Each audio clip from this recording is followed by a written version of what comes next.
Alright guys, so let's get into it. So Yanni went on TikTok live and she addressed a few things. And now Brooklyn has dropped a girls chat video addressing a few things there. But one thing I'm noticing is that neither side is directly speaking on the other, and neither side is mentioning either side's name. Let's address the biggest elephant in the room, which is this NDA, this non-disclosure agreement. And a lot of people are wondering, yeah, both sides are talking, but they're not really saying much of anything, and they're not really being direct, nor are they going into real details. Well, this is why. So let's dive into this a little bit.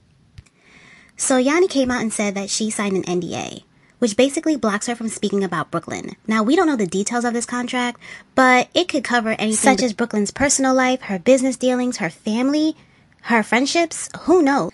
Well, what we do know is that when it comes to the ending of their friendship, both sides are avoiding talking about any of it, and both sides are avoiding details. When Yanni went live on TikTok, she focused all of her attention on Michaela, her sister-in-law, aka her brother's baby mama, because this all started because of their issues. Like I said, this whole thing was family issues that spilled online, in which, she was exposed for her friendship with Brooklyn and how that ended.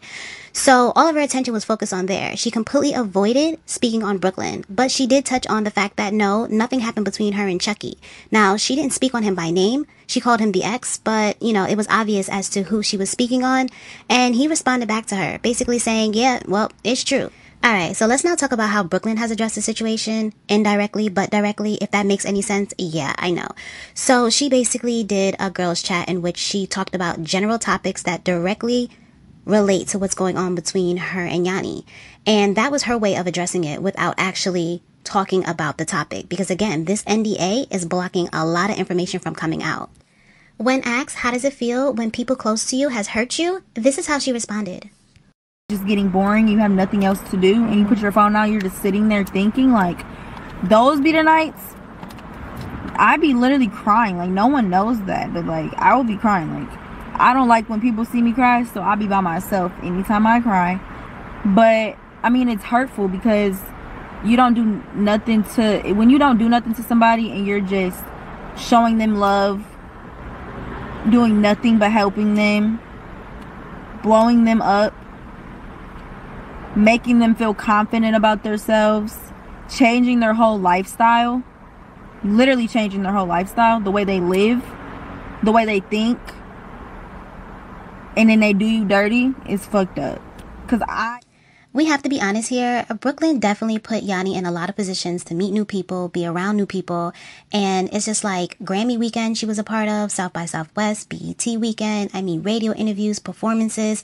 Like, they did a song together with over 2 million views. I mean, a lot of exposure. She definitely really put her on because Troy, they weren't really doing much for her. Yeah, she was known to an extent, but like really elevating her, really putting her in the right spaces, being around the right people, and really, exposing her to a lot, it really was Brooklyn and her family. It's really unfortunate that Brooklyn feels this way.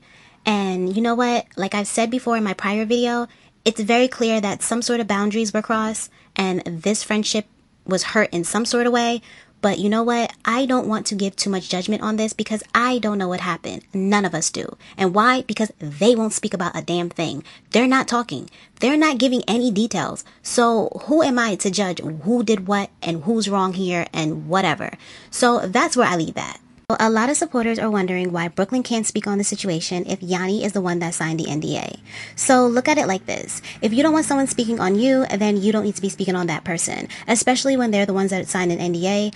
You don't want to put that person in a predicament to where they can't defend themselves. And it's not fair for you to say what you want to say, but knowing that because they're under contract, they can't speak up for themselves, it puts them in a really, really bad position, and it's just not a fair thing to do. So I think that Brooklyn is trying her best to keep quiet, but also, make it clear as well that no, they are not friends. Now, one person that is not happy about this NDA is Yanni's mother. So she posted this on her IG, basically stating that she is not okay with this and that they didn't get her permission. Now, my thing is this. Yanni is 20 years old, and when she was hanging around Brooklyn, she was 19. Therefore, she was of age to sign any legal documentation she felt the need to sign, or she wanted to sign. And that's exactly what she did. So now the biggest question is whether or not we will ever find out what truly happened between Brooklyn and Yanni. And the truth of the matter is, who knows? Who really knows? Either side could basically be like, you know what, screw this NDA and just spill it all and deal with the consequences later. Or if a third party comes out like Michaela did and just spills the tea. Or like Manny is over here doing. Apparently, Manny responded back to a supporter asking about Yanni and Brooklyn, and this is what he had to say. Yanni is the person that told Brooklyn that we was talking behind her back, and we really wasn't. She's messy. So clearly, Manny has an issue with Yanni, and he looks like he's willing to talk if need be. So we'll see how that goes, and I wonder if the rest of the house feels the same way about Yanni. So like I said before, who knows where this is going to turn, who knows what's going to happen next, but as of right now, everyone is on hush-hush, so there's that.